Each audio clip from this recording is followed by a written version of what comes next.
El sermón de esta mañana se titula Materia prima para un milagro. La base de la promesa para el día de hoy está en Proverbios 3, versículos 9 al 10. Entonces, la materia prima es lo que hace falta para llegar a la conclusión, al término de un producto, ¿no? En este caso estamos hablando del resultado final, que sería un milagro. Entonces, ¿qué hace falta para poder construir, establecer un milagro?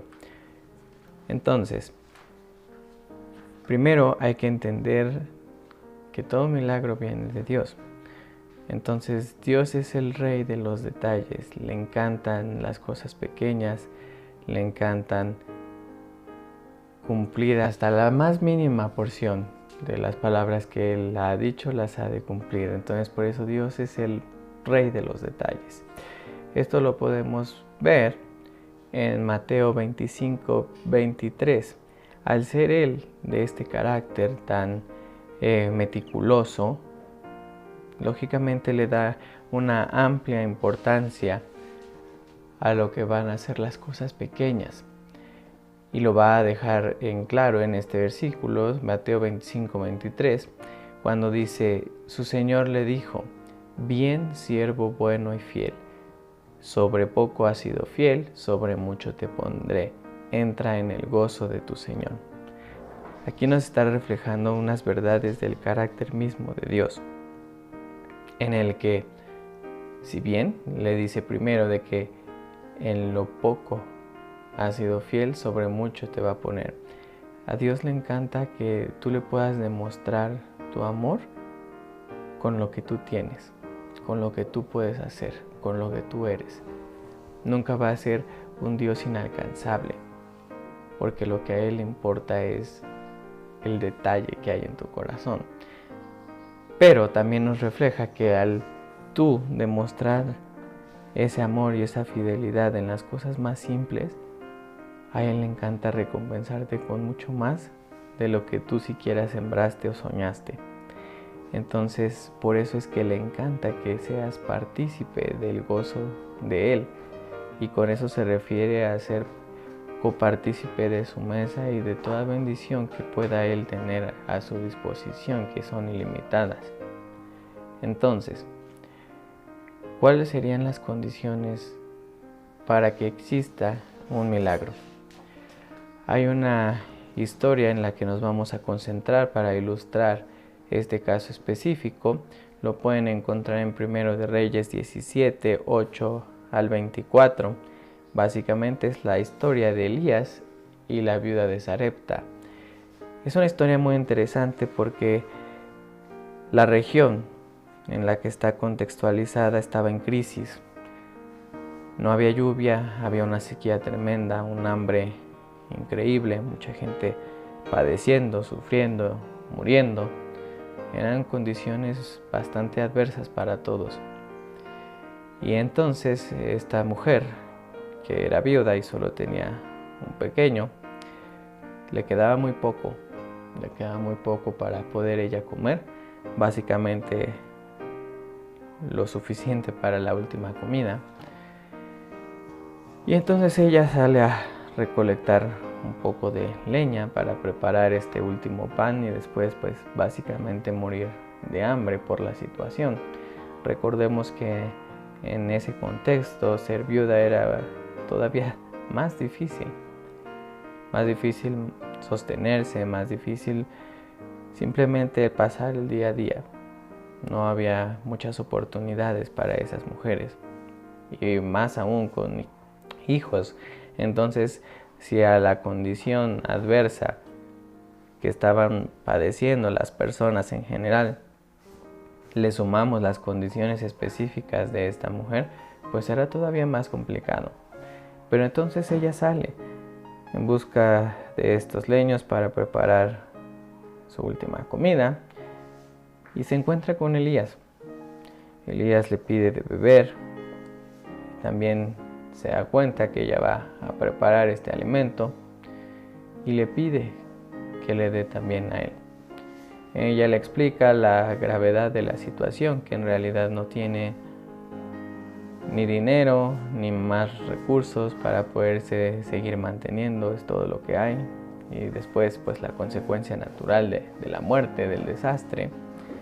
Entonces Elías le dice en el versículo 13, no tengas temor, ve, haz como has dicho de preparar la comida, pero hazme a mí primero de ello una pequeña torta cocida debajo de la ceniza y tráemela, y después harás para ti y para tu hijo, porque Jehová, Dios de Israel, ha dicho así, la harina de la tinaja no escaseará, ni el aceite de la vasija disminuirá, hasta el día en que Jehová haga llover sobre la faz de la tierra. No acabamos de ver que Dios es Dios de los detalles, ¿verdad? Entonces, ella lo que tenía no era más que un poco de harina y un poco de aceite. Pero de eso poquito, Dios iba a hacer algo extraordinario. Y entonces ella tiene delante de sí la opción de demostrar amor y fidelidad, confianza, resumido en fe, o no. Entonces, aquí también retrata algo del cómo funcionan las cosas para Dios. Entonces, recordemos de que hay bendiciones generales. Habíamos dicho que el sol sale para buenos y malos, para sus hijos y para los que rehúsan serlo. Pero hay otras bendiciones que son bendiciones adicionales, que están reservadas para aquellos que están dispuestos a recorrer la milla extra. En este caso, la clave en estos dos versículos que específicamente mencioné están en hazme a mí primero. En este sentido, Elías era representante de Dios mismo. Entonces, el momento de que ella se decide a atender a un ungido de Dios, está atendiendo a Dios mismo. Y está en ese momento probando su fe, porque estaba dando todo lo que ella tenía. Confiando en que, básicamente lo podemos resumir en dos palabras que vienen en el versículo 14, no escaseará. Y el final del mismo versículo 14, donde dice Jehová haga llover sobre la faz de la tierra, es muy interesante porque deja en claro que Dios sabía exactamente lo que estaba pasando, sabía el contexto que había en la región, sabía del hambre, sabía de la sequía, Él lo sabía.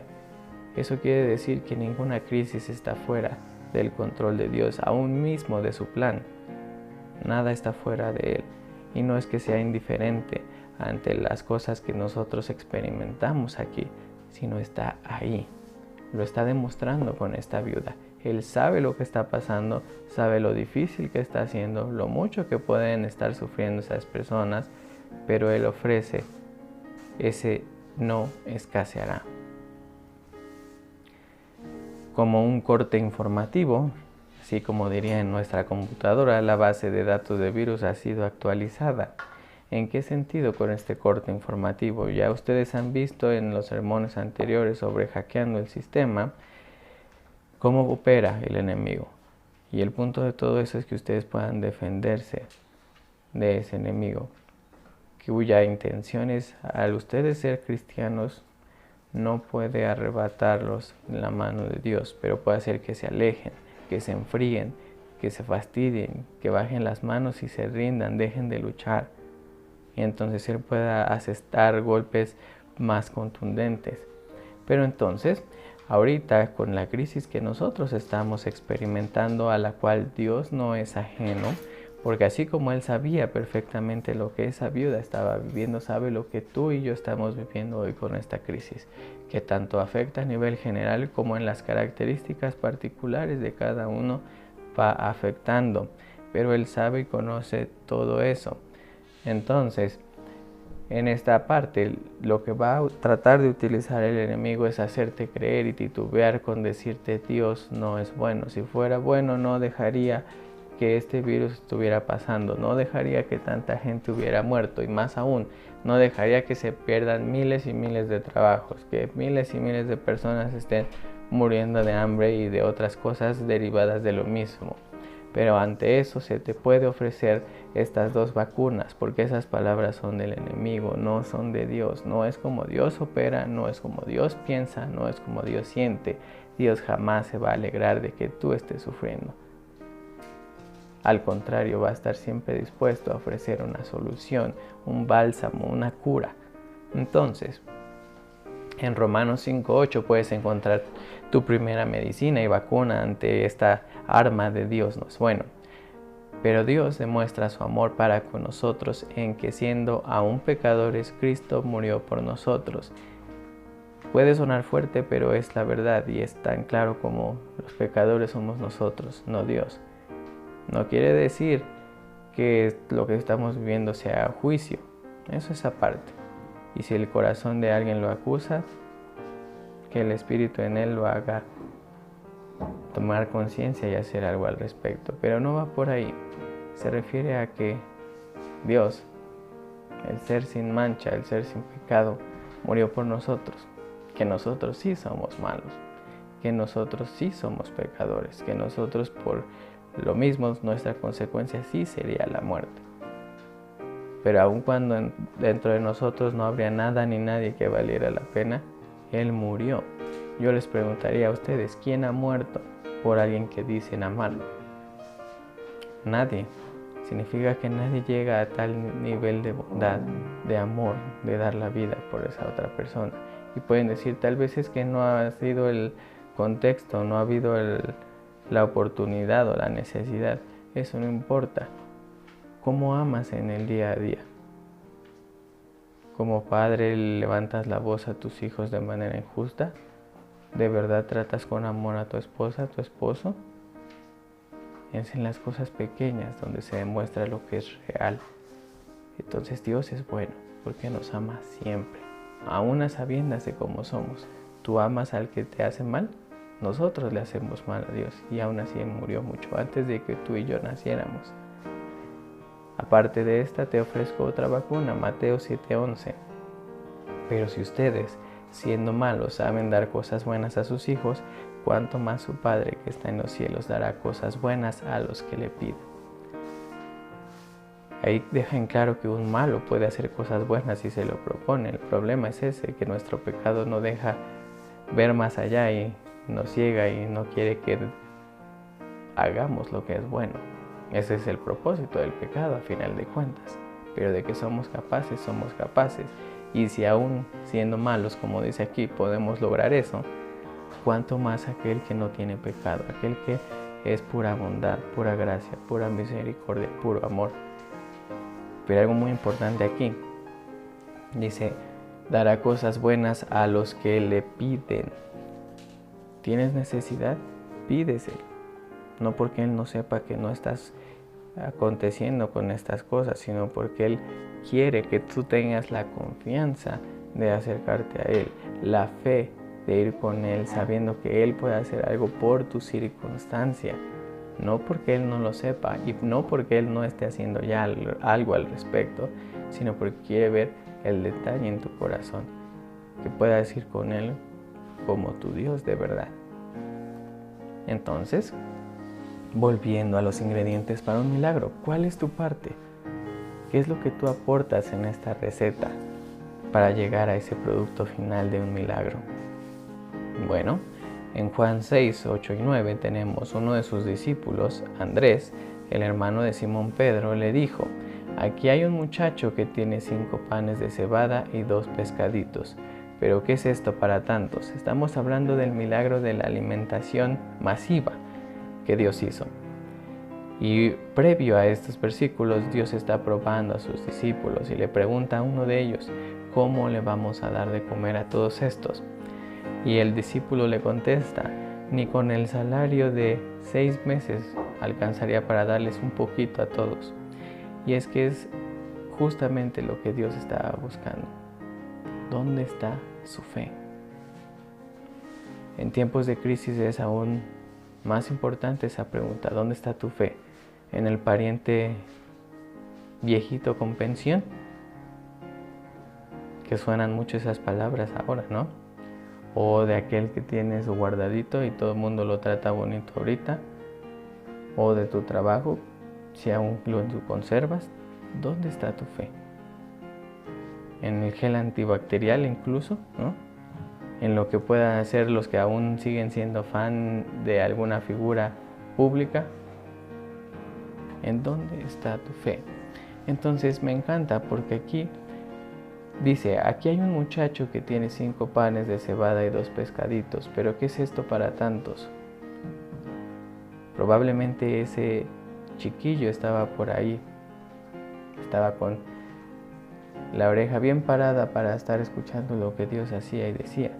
Y en el momento de que él estaba teniendo una necesidad, ofrece lo que tiene, su pequeño detalle, su mínimo lunch, ¿no? De cebada, de panes de cebada y pescaditos, pero lo que tenía lo ofreció con todo el corazón.